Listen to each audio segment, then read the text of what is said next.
देखिए हम एक टर्म को यहाँ पर डिस्कस करेंगे, दैट इज चार्ज, जिसको हिंदी में बोलते हैं आवेश। चलो इसकी डेफिनेशन पर चलते हैं। कह रहा है कि फिजिकल प्रॉपर्टी ऑफ मटेरियल, कह रहा है किसी भी मटेरियल की वो physical property to experience force when place in any electromagnetic field. कह रहा है कि मटेरियल की वो प्रॉपर्टी जब हम उसको उस इलेक्ट्रोमैग्नेटिक फील्ड के अंदर रख दें तो उसको एक फोर्स की फीलिंग आएगी, उसको एक फोर्स महसूस होगा। फोर्स दो तरीके का होता है, देखो एक होगा दैट इज अट्रैक्टिव फोर्स और एक होगा दैट इज रिपल्सिव फोर्स। एक होगा that is repulsive force. Attractive force मतलब आकर्षण, पास पास आ जाएंगे, ठीक है। रिपल्सिव फोर्स मतलब एक दूसरे से दूर चले जाएंगे, that is repulsive force. Clear है?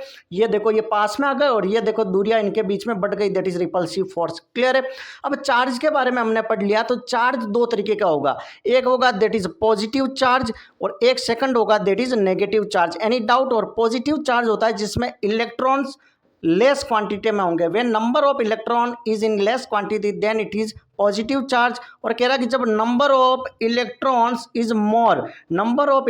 Is more then there will be negative charge. Any doubt? Okay, now come to the next point, their nature. इनका नेचर क्या होगा? ये कह रहा है कि एक तो होंगे वेन एवर लाइक चार्ज की बात करते हैं, जब एक जैसे चार्ज होंगे तो ये हमेशा अवे फ्रॉम इच अदर जाएंगे। अवे मतलब रिपल्शन होगा इनके अंदर। जब एक जैसे चार्ज आ जाएंगे तो यहाँ पर रिपल्शन होगा। कैसे? ये पॉजिटिव पॉजिटिव हो गए, ये नेगेटिव नेगेटिव हो गए। क्लियर है? ये पॉजिटिव पॉजिटिव हो गए, ये नेगेटिव नेगेटिव हो गए। तो ये दोनों क्या करेंगे? एक दूसरे से दूर भागेंगे, एक दूसरे से दूर भागेंगे, ठीक है। That is property, that is like charge always repeal each other. एक दूसरे से दूर भागेंगे, that is repeal each other. Clear है? यहां तक कोई डाउट है?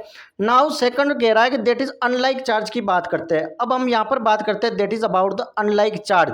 और अनलाइक चार्ज एक दूसरे को क्या करेंगे? अट्रैक्ट करेंगे। Unlike charge always attract each other. Clear है? Here we are talking about the one charge is that is positive and another charge is that is negative. Both charge want to come close to each other, that is attract each other. So whenever we are talking about the unlike charge then they will attract each other, and whenever we are talking about the like charge, that is positive positive and negative negative, both will repel each other. दोनों एक दूसरे से दूर भागना चाहेंगे। तो charge के बारे में पता चल गया कि कोई भी मान लो ये इलेक्ट्रोमैग्नेटिक फील्ड है, इसके अंदर किसी भी मटेरियल को मैंने अंदर रख दिया तो इसको फोर्स की एक फीलिंग आएगी, एक फोर्स महसूस होगा। वो अट्रैक्टिव भी हो सकता है, वो रिपल्सिव भी होगा। That is simple definition of charge, ठीक है। और flow of charge per unit time, वहीं से करंट की डेफिनेशन निकल के आती है, ठीक है। इतना सा आपको पता है, Q by T that is equal to I, that is current. Clear है? ओके। और चार्ज की जो यूनिट होती है क्या होती है? That is कुलाम।